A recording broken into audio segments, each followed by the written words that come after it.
மனோ creations ராஜா வழங்கும் ஆரி நடிக்கும் 4th floor பிப்ரவரி 27 முதல் உங்கள் மனத்திரையரங்குகளில். மக்கள் போற்றும் மகத்தான தளபதிக்கு மக்களால் கிடைத்த வெற்றி சின்னம் விசில் சின்னம். இது நம்ம சின்னம். இவன் YBM பாலாஜி, கொளத்தூர் தொகுதி, தமிழக வெற்றி கழகம். Line Arabian dates. இப்போ அது லயனா டேட்ஸ். லயனா பிரீமியம் டேட்ஸ். சுத்தம், சுவை மற்றும் ஆரோக்கியம். கேமரா ஆஃப் பண்ணு.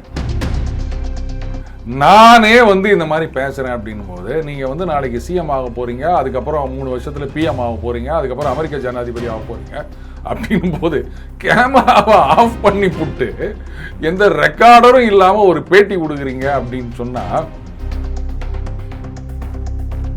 ஆளுங்கட்சி கூட்டணியில் இருக்க காங்கிரஸை பற்றி பேச மாட்டீங்க. அப்போ நீங்கள் காங்கிரஸ் கட்சியை எதிர்த்து பேசுவீங்களா, காங்கிரஸ் வேட்பாளரை எதிர்த்து பேசுவீங்களா? இல்லை அப்போ நோ நாங்கள் திமுகவை எதிர்த்து தான் பேசுவோம்.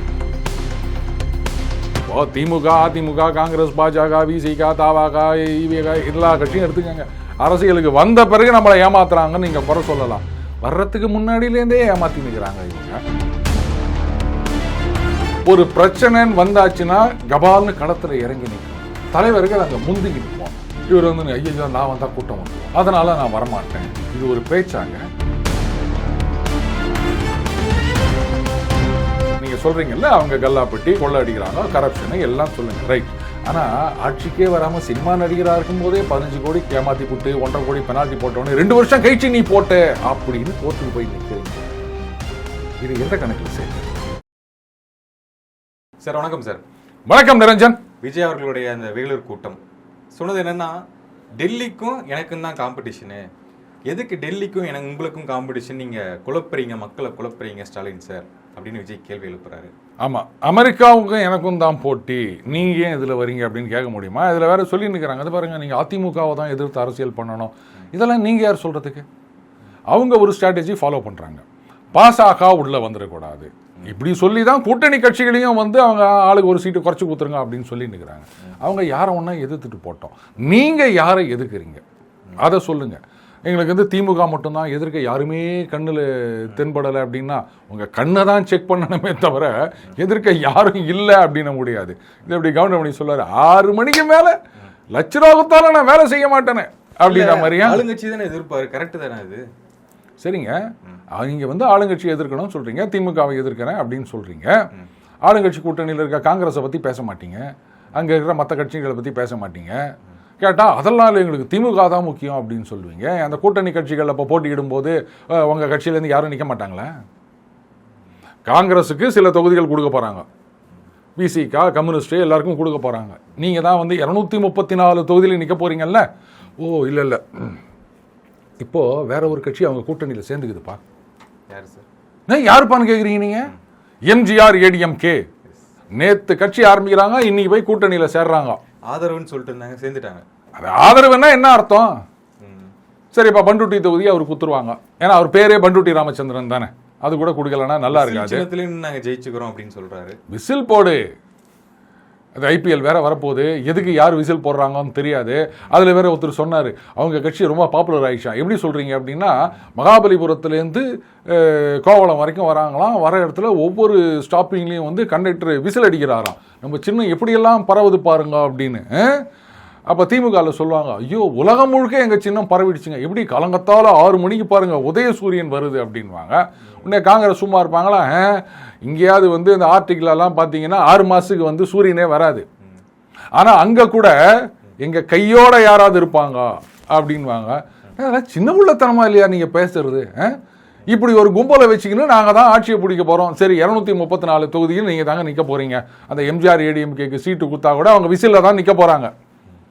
அப்போ இப்படி இந்த காங்கிரஸ், விசிகா, கம்யூனிஸ்டுகள், அப்புறம் இந்த தாவாக்கா, இது தாவேக்கா வெர்சஸ் தாவாக்கா, இவங்க நிற்கிற தொகுதியெல்லாம் நீங்கள் போட்டி போடவே மாட்டீங்களா? இல்லை அங்கே உங்கள் வேட்பாளர் ஆதரித்து பேசும்போது அப்போ நீங்கள் காங்கிரஸ் நிற்குதுன்னா அப்போ காங்கிரஸ் கட்சியை எதிர்த்து பேசுவீங்களா, காங்கிரஸ் வேட்பாளரை எதிர்த்து பேசுவீங்களா? இல்லை அப்போ நோ நாங்கள் திமுகவை எதிர்த்து தான் பேசுவோம். ஒன்ஸ் கூட்டணி ஃபிக்ஸ் ஆயிடுச்சுன்னா அங்கே எதிர்ப்பு தெரிவிப்பாங்கல்ல. இப்போ அந்த பேச்சுவார்த்தை போறனால தான் அமைதியாக இருக்காங்க. யாராவது காங்கிரஸ்லேருந்து உங்கள் கூட வரேன்னு சொன்னாங்களா? அங்கே இருக்கிற சில பேர் சொல்லினுக்கிறாங்க, ஹை கமாண்ட்னு ஒன்று இருக்குது. இப்போது அவர் அடுத்த இலைக்கு பாயசம் கொடுன்ற மாதிரி ஒருத்தர் சொல்லிக்கிறாரு. இந்த மாதிரி காங்கிரஸ் அது வந்து திமுகவை விட்டு வெளியே வந்தால் பெருசாக ஒன்றுது கிடையாது அப்படி இப்படிலாம் பேசுகிறார். அது அவங்க டிசைட் பண்ணட்டும். அவங்க கட்சியில் ஒரு ஹைகமாண்ட் இருக்குது. இப்போது நீங்கள் பார்த்தீங்கன்னா தெரியும், திமுகவில் இதை தான் சொன்னாங்க. என்னங்க நீங்கள் வந்து திமுக கொள்கை எதிரின்னு சொல்கிறீங்க, பாசக வந்து என்னது இல்லை அரசியல் எதிரி கொள்கை எதிரி, பாசிசம் பாயாசம் ரெண்டும் அப்படின்னு சொல்கிறீங்க. அதிமுகவை எதிர்த்து பேசவே இல்லையே அப்படின்னு கேட்டாங்க. ரொம்ப நாள் அதிமுக எதிர்த்து பேசலை, கரெக்டா? அதுக்கப்புறமா அவங்க என்டிஏவோட சேர்ந்த பிறகும் கூட ரொம்ப நாள் பேசலை. ஒரு வழியாக இனிமேல் இந்த கூட்டணிலாம் சரிப்பட்டு வராது அப்படின்னு தெரிஞ்ச பிறகுதான் அதிமுகவை எதிர்த்து பேச ஆரம்பித்தாங்க. அதுக்கு முன்னாடி இனங்க ஊழல் ஊழல் அப்படின்னு சொல்கிறீங்க. அப்புறம் வந்து ஜெயலலிதா அவர்கள் அப்படின்னோடனே அதுக்கு ஒரு முட்டு கொடுத்து எல்லாம் பண்ணாங்கல்ல. இப்போ தான் அதிமுகவை எதிர்க்க ஆரம்பிச்சிருக்காங்க. நீங்கள் ஏன் அதிமுகவை எதிர்த்து பேசுகிறீங்க? திமுகவோட நிறுத்திக்க வேண்டியது தானே. அதிமுக பற்றி நீங்கள் பேசக்கூடாது. நீங்கள் ஏன் வந்து அவங்கள பற்றிலாம் பேசுகிறீங்க? அப்போ இதுலேருந்தே தெரியுதா, நீங்கள் என்ன சொல்கிறீங்களோ அதை நீங்களே ஃபாலோ பண்ண மாட்டேங்கிறீங்க. அப்புறம் அவங்களுக்கு வந்து நீங்கள் உபதேசம் பண்ணியிருந்தீங்க. அவங்க யாரோட சண்டை போடுவாங்கன்றதை அவங்க டிசைட் பண்ணிக்கிட்டோம். நீங்கள் யாரோட சண்டை போடணுன்றதை நீங்கள் டிசைட் பண்ணிக்கிட்டோம். எப்படி ஸ்டேஜாக வந்து டிசைட் பண்ணிருக்கிறீங்க. ரைட், இனிமேல் அதிமுகவோட கூட்டணி சான்ஸ் இல்லை, அதனால் அதிமுகவை எதிர்க்கலாம். இன்னி வரைக்கும் காங்கிரஸை எதிர்த்து ஒரு வார்த்தை கூட பேசலை. இந்த வாரிசு அரசியல் அப்படின்னு அதுக்கு ஒரு முட்டு கொடுக்குறாரு. இது ராகுல் இப்படி அப்படி என்னங்க இது?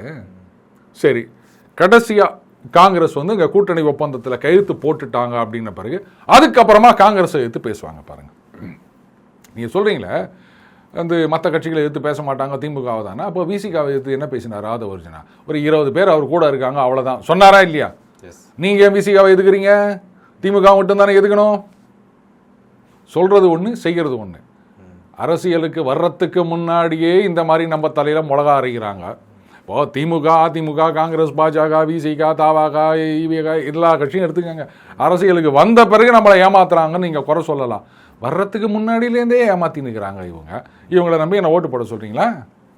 நேற்று பேசிகிட்டு இருக்கும்போது ஒரு 10 செகண்ட் மேலே அப்படியே கேப் விட்டார், நின்ட்டார். இந்த மாதிரி யோசிச்சுட்டு ஒரு அழுகையெல்லாம் பண்ணிட்டு சென்டிமெண்ட்டான சீரியஸ் விஷயம் அப்படிங்கிற மாதிரி ஏதோ சொல்லிட்டு இருந்தார். அதை வந்து சில பேர் வந்து ஃபேக்காக நடிக்கிறாரு, ஏன் நடிக்கிறாரு, சினிமா பண்ணுறதை விட இங்கே வந்து பண்ணிக்கிட்டு இருக்காரு அப்படின்னு கமெண்ட்ஸ்லாம் வருது. நீங்கள் பார்த்துருப்பீங்க அந்த சீன்.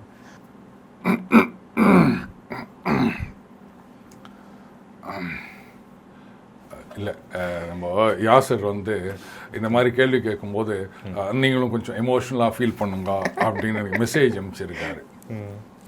என்னங்க இது? அதில் எமோஷனல் ஆகிறதுக்கு என்ன இருக்குது? இப்போது 41 பேர் மரணம் அடைந்தார்கள். அப்போ அந்த எமோஷனை காணும். எஸ்கேபிசம் தான் கண்ணில் தெரிஞ்சுது. அப்போ எங்கே போச்சு அந்த எமோஷன்? அப்படியே அந்த எமோஷனெல்லாம் அடக்கி வச்சுக்கின்னு பல நாள் கழிச்சு வீடியோ போடுறாரு. அதில் கூட அந்த எமோஷன் வந்து சினிமாவில் கூட கொஞ்சம் நல்லா நடிப்பார் போல இருக்குது. அந்த வீடியோவில் ஒன்றுமே இல்லை. முதல்ல அந்த வீடியோ குவாலிட்டியே சரியில்லை. நம்ம எடுக்கிற வீடியோ கூட ஏதோ நம்ம தம்பி கேமராமேன் என்ன அழகாக எடுக்கிறாப்புல, லைட்டிங்லாம் வச்சுட்டு பாரு, ஒரு கே ஏற்று அப்படின்னு அவரை சொல்லியிருந்தார் அவர். ஆனால் அங்கே அது கூட இல்லை. என்ன இப்போ இந்த ஜனங்களுக்கு இவ்வளோ போதும் அப்படின்னு நினச்சிட்டாங்க போல இருக்குது. அப்புறம் அதை எமோஷன் நடிப்புன்னு சொல்லாமல் வேறு என்னன்னு சொல்லுவாங்க. அங்கே என்ன திடீர்னு உங்களுக்கு எமோஷன் வந்துச்சு எனக்கு சொல்லுங்கள். இவரை எல்லாம் நடிகராக தானே பார்க்குறாங்க. என்னமா நடிச்சா இருப்பா இப்படி தான் சொல்லிட்டு இருக்க போகிறாங்க. இது ஒரு அருமையான ஸ்கீம் ஒன்று அனௌன்ஸ் பண்ணிக்கிறாரு பார்த்தீங்களா? நீங்கள் இந்த 5000 கொடுங்க. இப்போ வந்து திமுக 5000 கொடுத்தாங்கல்ல, இனிமேல் மாதம் 5000 கொடுங்கன்னு கூட சொல்லுங்கள். அதெல்லாம் ஈடுபடாது நிரஞ்சன். இப்போ அவங்க வந்து அருமையான ஒரு வாக்குறுதி ஒன்று கொடுக்க போகிறாங்க. ஏற்கனவே அதனுடைய அந்த ஒரு ஹிண்ட்டு கொடுத்துட்டாங்க. என்ன விஷயம் சார்? தாவேகாவை ஓட்டு போட்டு நீங்கள் ஜெயிக்க வச்சிட்டிங்கன்னா, நீங்கள் வந்து ஓட்டு போட்ட அன்றைக்கே இந்த மாதிரி நான் தாவேகாவுக்கு ஓட்டு போட்டேன் அப்படின்னு நீங்கள் வந்து, அதாவது ஒரு புது ஸ்கீம் ஒன்று நான் சொல்கிறேன். ஆதாரம்லாம் கொடுக்க முடியாது. ஓட்டு போட்டுட்டு வந்து இவங்க ஒரு வெப்சைட் ஆரம்பித்து இதில் நான் வந்து தாவேகாவுக்கு ஓட்டு போட்டேன் அப்படின்னு அவங்க மொபைல் நம்பரோட ரெஜிஸ்டர் பண்ணிட்டீங்கன்னா, தாவேகா ஆட்சிக்கு வந்த பிறகு அவங்களோட ஒரு செல்ஃபி எடுத்துப்பார் சொல்லி பாருங்கள். அப்படியே பாரு, கேமராமேன் சிரிக்கிறாரு. என்னப்பா நீங்கள் ரெடியாக இருக்கியா போகிறதுக்கு? அப்படியே அத்தனை பேரும் லைனில் வந்து நிற்க போகிறாங்க. தமிழ்நாட்டில் என்ன 5.5 கோடி. நீ ஏன் சிரிக்கிறேன்? அப்படியே நான் ஆளாளுக்கு சிரிக்கிறாங்க. எவ்வளோ அருமையான யோசனை சொல்லி நிற்கிறேன் நான். இப்படி மட்டும் நம்ம செஞ்சுட்டோம் அப்படின்னு வச்சுக்கோங்களேன். அதாவது தாவேகால செஞ்சுட்டாங்கன்னு வச்சுக்கோங்களேன். நான் 5.5 கோடி வாக்காளர் இருக்காங்களா, எப்படி ஒரு 4.5 கோடி அவங்களுக்கு ஓட்டு போட்டுருவாங்க. அப்புறம் வந்து நீங்கள் வந்து மக்களுக்கு என்ன செஞ்சீங்கன்னு யாரும் கேட்க முடியாது. இருங்க, ஓட்டு போட்ட மக்களோட செல்ஃபி எடுக்கணுங்க. அந்த வாக்குறுதியை நிறைவேற்றுறது தான் முக்கியமான விஷயம். அதை நிறைவேற்றிட்டு டைம் இருந்தால் அப்புறம் பார்க்கலாம் அப்படின்னு 4.5 கோடி பேரோட செல்ஃபி எடுக்கணும்னா ஒரு நாளைக்கு வந்து ஒரு 500 பேர் 1000 பேர் இருக்குமாப்பா அப்படின்னா கூட எவ்வளோ நாள் ஆகும்? நல்ல ஐடியாவாக இருக்குல்ல? அதான் சொன்னார் பாருங்க, நாங்கள் ஒவ்வொருத்தரையும் வந்து சந்திப்பேன். இப்போ புரியுதுங்களா? இப்படி தான் எல்லாரும் சொன்னாங்க. உங்களுக்காகவே நான் உழைப்பேன் சொல்லியிருப்பாங்களே, சொன்னாங்களே. 10 வருஷத்துக்கு முன்னாடியும் சொன்னாங்க, 20 வருஷத்துக்கு முன்னாடியும் சொன்னாங்க, காலங்காலமாக இதைத்தான் சொல்லி நிற்கிறாங்க. சொன்னவங்க வேற, நான் உங்களை விட்டு எங்கேயும் போக மாட்டேன். எங்கேயுமே போகிறதில்லைன்னு தானே பிரச்சனையே. பனையூரை விட்டு நீங்க, உங்களை விட்டு இல்லை, பனையூரை விட்டு எங்கேயும் போக மாட்டேன். பர்மிஷன் தரல அப்படின்னு நிற்கிறாரு பாருங்க. இதுக்கு வந்து காவல்துறையில் கரெக்டாக பதில் கொடுத்துக்கிறாங்க. இவங்க எத்தனாம் தேதி லெட்டர் கொடுத்தாங்க, நாங்கள் எத்தனாம் தேதி ப்ராசஸ் பண்ணி கொடுத்துருக்கோம் அப்படின்னு. இப்போ நான் கேட்குறேன், திமுக ஆளுங்கட்சி, அதிமுக ஆட்சிக்கு வரணும் அப்படின்னு ட்ரை பண்ணியிருக்கிறாங்க. பாஜகவோட கூட்டணி வச்சுட்டாங்க. அமித்ஷா வராரு, பியூஷ் கோயல் வராரு, மோடி வேற அடிக்கடி வந்துட்டு போறாரு. அப்போ எடப்பாடி கூட்டத்துக்கோ இல்லை வந்து பாஜக கூட்டத்துக்கோ தடை விதிக்கணுமா வேணாமா திமுக? உடனே சொல்லுவாங்க, அவங்கெல்லாம் ஒண்ணுமே இல்லைங்க, நாங்க தான் அப்படி. நீ ஏன் நினைச்சுக்க அப்படின்னு, நாங்க தான் எல்லாம் அப்படின்னு. 5000 பேர் 5000க்கு மேல வந்தா என்ன பண்றது? உங்க கூட்டத்துக்கு வரவங்க அப்படி இருக்காங்க. இது வரைக்கும் யாராவது பேரிகேட்ல கிரீஸ் தடவி பாத்துக்கிறீங்களா? பவுன்சர் வச்ச அரசியல்வாதியை நம்ம எங்கேயாவது பாத்துக்கிறோமா? பார்ல தான் பவுன்சர்னு கேள்விப்பட்டிருக்கோம், நான் போனது கிடையாது. ஒரு அரசியல்வாதியை சுத்தி பவுன்சர் வச்சுன்னு வரீங்க நீங்க. இதெல்லாம் புது மாதிரியா இருக்குது. அப்புறம் அந்த மாதிரி தான் வந்து கண்டிஷன் போடுவாங்க. இது வரைக்கும் எந்த கூட்டத்திலும் இந்த மாதிரிலாம் கிரீஸ் தடவி நம்ம பார்த்தது கிடையாது. இந்த கட்சி தலைவரை பார்க்க வர கூட்டத்தை பவுன்சர் வந்து தூக்கி போடுறாரு, பார்த்தோமா இல்லையா? இது மாதிரி எங்கேயுமே நடந்தது கிடையாது. இப்போ தமிழக சொல்றதுக்கு பதில் என்னன்னா, எங்க தலைவரை பார்க்கவாது எல்லாரும் அன்போட வராங்க, காசு கொடுக்காம வராங்க. நீங்க ஒரு கூட்டம் போட்டீங்கன்னா எவ்வளவு காசு கொடுக்குறீங்க, அதுக்கு எவ்வளவு செலவு பண்றீங்க அப்படின்னு கேள்வி வைக்கிறாங்கல்ல. காசு கொடுக்காம தானா வராங்கல்ல, அப்போ அவங்கள கட்டுப்பாடா இருக்கணும். காசு கொடுத்து கூட்டு வரவங்கள தான் நீங்க வந்து கண்ட்ரோல் பண்ண முடியாது. ஏய் என்ன காசு கொடுத்து கூட்டியாந்துக்கிறேன், நான் இப்படிதான் செய்வேன் அப்படின்னு அவன் பாட்டுக்கு போயிடும். உங்க மேல இருக்க பாசத்துல வராங்கல்ல, அப்ப அவங்கள வந்து ஐயோ நம்ம தலைவருக்கு எந்த கெட்ட பேரும் வந்துடக்கூடாது அப்படின்னு சொன்னா கேட்கணும். ஏய் மேல ஏறாத. என்னையா இதெல்லாம்? இன்னைக்கு பரீட்சை நான் விட்டுட்டு வந்துட்டேன். இதில் வேற கிராஜுவேட் என்ரோல்மெண்ட் ரேஷியோவில் நம்ம இந்தியாவிலேயே உச்சத்தில் இருக்கின்றோம். இப்படிப்பட்ட கிராஜுவேட் எல்லாம் வச்சுக்கின்னு தமிழகம் எங்க உச்சத்தில் போகுதுன்னு எனக்கு புரியல. சரிங்க, உங்க ரசிகர்கள் ரைட்டு, திருப்பி நான் தான் சொல்றேன், ரசிகர்கள் அவங்கெல்லாம் வந்து கட்சி தொண்டர்கள் கிடையாது, மாறிட்டு இருக்காங்களே இல்லையா? என்னத்தான் மாறுறது? இது வேற அரசியல் படுத்தணும்னு பாருங்க. நீங்க யாரையும் அரசியல் படுத்த வேண்டாம், புரியுதுங்களா? முதல்ல உங்க தலைவர் அரசியல்வாதியா மாறட்டும், அதுக்கப்புறமா இவங்களும் தானா அரசியல் தொண்டர்களா மாறுவாங்க. தலைவரே ஒண்ணு சினிமா நடிகரா தானே இருக்கிறாரு. இன்னி வரைக்கும் அந்த டிரான்சிஷன் ஒண்ணுமே தெரியலையா? எங்க டிரான்சிஷன் சொல்றீங்க நீங்க? மறுவாடு வச்சுட்டு வந்திருக்கணும், அப்பதான் டிரான்சிஷன் சொல்ல முடியும். எதுவுமே இல்லாம டிரான்சிஷன் பேசிட்டு இருக்கீங்க. எனக்கு இப்ப இன்னொரு பெரிய ஆச்சரியமா இருக்குது, இவர் எப்படி பெரிய பெரிய டயலாக் எல்லாம் வந்து பேப்பர் இல்லாம. சரி, எனக்கு ஒரு சின்ன கேள்வி. இன்னும் இந்த நடிகரா இருக்காரு அப்படின்னு நீங்க சொல்றீங்க. ஆமா, அப்படிங்கும்போது ஒரு 2 பாயிண்ட் அரசியல்வாதியா இன்னும் ஆகல, இந்த விஷயம் இருந்தாதான் ஆக முடியும். அப்படிங்கும்போது 2 பாயிண்ட் விஜய் சாருக்கு. 2 பாயிண்ட் நான் 200 பாயிண்ட் சொல்வேன். வந்து சார் காடு தீந்து போயிடும் அப்படின்றாரு. இப்போ பேட்டி கொடுக்கணும், பத்திரிகையாளர்களை சந்திக்கணும். இப்போ நான் வரேன், கேமரா ஆஃப் பண்ணு அப்படின்னா எப்படி இருக்கும்? நானே வந்து இந்த மாதிரி பேசுறேன் அப்படின்னும் போது நீங்க வந்து நாளைக்கு சிஎம் ஆக போறீங்க, அதுக்கப்புறம் 3 வருஷத்துல பிஎம் ஆக போறீங்க, அதுக்கப்புறம் அமெரிக்க ஜனாதிபதி ஆக போறீங்க அப்படின்னும் போது கேமராவை ஆஃப் பண்ணி புட்டு எந்த ரெக்கார்டரும் இல்லாம ஒரு பேட்டி கொடுக்குறீங்க அப்படின்னு சொன்னா இதுதான் வந்து அரசியலா? ஒரு பிரச்சனைன்னு வந்தாச்சுன்னா கபால்னு களத்துல இறங்கி நிற்கணும். இப்போ ஒரு உதாரணத்துக்கு சொல்றேன், ஒரு பெரிய ஒரு சம்பவம் நடக்குது அப்படின்னும் போது தலைவர்கள் அங்க முந்திக்கிட்டு போனோம். இப்போ வந்து ஒரு வெள்ளம் வருது அப்படின்னும் போது அமைச்சர்கள்லேருந்து எல்லா கட்சி தலைவர்களும் அங்க வருவாங்க. இவர் வந்து ஐயோ நான் வந்தா கூட்டம் வந்துடும், அதனால நான் வரமாட்டேன், இது ஒரு பேச்சாங்க. நான் கேட்குறேன், மோடி அவர்கள் எடுத்துக்காங்க, அவரை விட நீங்க அவ்வளவு பெரிய அப்பாட்டகரா? நம்ம முதலமைச்சர் ஸ்டாலின் அவர்கள் எடுத்துக்காங்க, அவரை விடவா நீங்க அவ்வளவு பெரிய செல்வாக்குள்ள தலைவர் ஆயிட்டீங்க? அவங்கெல்லாம் ரோட் ஷோன்னு தாராளமா ரோட்ல இறங்கி வரல. சரி, செக்யூரிட்டி இருக்கு, கரெக்ட், உங்களுக்கு தான் குத்துக்கிறாங்க, அதுவும் இல்லாம பவுன்சர் வேற நீங்க வச்சுக்கிறீங்க. அப்ப என்ன பிரச்சனை? அந்த டிவிகே பாய்ஸ் அவங்க தான் பிரச்சனைங்கிறீங்களா? இவர் ஒண்ணு சினிமா நடிகராவே இருக்கார், இதுதான் பிரச்சனை. ஒரு பேப்பர்ல எழுதி வச்சுக்கின்னு அது பறந்து போயிடுச்சுன்னா முடியாது. எமோஷன் சொல்லுவார், இன்னும் எமோஷன் நான் எதிர்பார்க்கிறேன் அப்படின்னு. அந்த மாதிரி எமோஷன்லாம் காமிச்சிக்கின்னு என்னங்க இது ஒரு குட்டி ஸ்டோரி சொல்றது, ஏதோ ஒன்று சம்மந்தம் இல்லாம பேசுறது, இப்படி சினிமா டைலாக் மாதிரி கடைசியில் ஒரு பஞ்சு டைலாக் அதில் சொல்லுவாங்களே, நான் ஒரு தடவை முடிவு பண்ணிட்டேன்னா அப்படின்னு, இந்த மாதிரியே ஒரு பஞ்சு சொல்லிட்டு போறது. ஸ்டாலின் சார், எத்தனை ஸ்டாலின் சார், ஸ்டாலின்னு சொல்லிட்டு போங்க, எடப்பாடின்னு சொல்லிட்டு போங்க. அதைத்தான் நான் சொல்ல வரேன். என்ன சொல்லணும், இங்க நமது வழக்கம் என்ன, அரசியல் நீங்க பேசும்போது இப்ப அண்ணாமலை எடுத்துக்கங்க, அண்ணன் டிஆர் பாலு அவர்கள் என் மேல வழக்கு போட்டுக்கிறார், அதானே சொல்வாரு. இந்த மாதிரி ஸ்டாலின் சார், எடப்பாடி சார், அண்ணாமலை சார்னு யாராவது சொல்லி கேள்விப்பட்டிருக்கீங்களா? சினிமால அப்படிதான் சொல்லுவாங்க. ரஜினி சார் வந்தார், கமல் சார் வந்தார், பாரதி ராஜா சார் வந்தார். கரெக்டாப்பா? இப்ப புரியுதுங்களா? அவர் சினிமாவை விட்டு இன்னும் வெளில வரல, அவர் அரசியல்வாதியா மாறல அப்படின்றதுக்கு இதை விட என்ன வேணும்? நீங்க எந்த சினிமா சம்பந்தமான ஒரு நிகழ்ச்சியும் பாருங்க, டைரக்டர் சார் வந்தார், எல்லாம் சார் போட்டு தான் சொல்லுவாங்க. அரசியல்ல அண்ணன் அப்படின்வாங்க, தலைவர்வாங்க, அவர்கள்வாங்க. இதுக்கு மேல நான் ஏதாவது சொல்லணுமா நிரஞ்சன்? யாராவது கேள்வி கேட்டீங்கன்னா இந்த ஒரு வார்த்தை போதும். ஓகே சார், இப்போ என்ன திட்டுனீங்கன்னா தமிழ்நாட்டு மக்கள்கிட்ட, என்ன திட்டுறது தமிழ்நாட்டு மக்களை திட்டுற மாதிரி, என்ன அசிங்கமாக திட்டினாலும் தமிழ்நாட்டு மக்களை திட்டுற மாதிரி, அவங்களுக்கு அரசியல் தெரியாது அப்படின்னு அப்படியே திருப்பி விடுறாருல, இது என்ன விஷயம்? இது நான் மட்டும் ஏன்டா அசிங்கப்படனா, எல்லாரும் சேர்ந்து அசிங்கப்படுங்கன்ற மாதிரி இல்லை இது. உன்னை திட்டுறான்னா நீ வாங்கிட்டு போ, நீ பதில் சொல்லிட்டு போ. நான் நிரஞ்சனை திட்டுறேன் அப்படின்னா நீ என்ன பண்ணா, என்ன திட்டினா அதை விட்டுட்டு நீ என்ன திட்டுறன்னா கேமரா மாதிரியும் சேர்த்து திட்டுற மாதிரி அவனை ஏன்டா இழுத்து விடுற நீ? நான் கேட்பனா மாட்டேனா? கேமராமேனே கேட்பான், ஏய் சும்மா இருக்கிற என்ன ஏன் வந்து இழுத்து 7.5 இழுத்து விடுறேன்னு.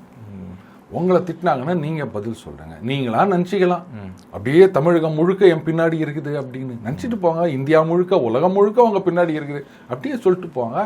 இதெல்லாம் கனவுகளுக்கெல்லாம் யாரும் வந்து பேன் போட முடியாது, கோர்ட்ல போயிட்டு கேக் ஆர்டர் வாங்கவும் முடியாது. 26க்கு அப்புறம் அந்த கனவெல்லாம் கலைஞ்சிரும்.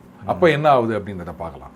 விமர்சனம் வைக்கிறாரு ஆளுங்கட்சி மேல, கல்லாப்பெட்டி கூட்டணி, அறிவாலயத்து பக்கத்துல யார் இருந்தாலும் கூப்பிட்டு உள்ள போட்டுருவாரு, கூட்டணி சேர்த்துக்கிறாரு.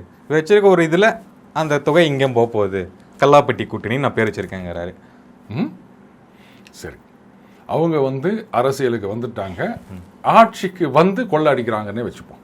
நீங்க சொல்றீங்கல்ல, அவங்க கல்லாப்பட்டி கொள்ள அடிக்கிறாங்க, கரப்ஷனை எல்லாம் சொல்லுங்க, ரைட். ஆட்சியில் இருக்கும்போது செய்யறாங்க, ஆட்சியில் இல்லாதப்போ வந்து ஊழல் பண்ணாங்க, திருடினாங்கன்னு சொல்ல முடியுமா அவங்களால? திமுக மேல பதவிக்கு வந்தா தானே தம்பி பண்ண முடியும். ஆமா.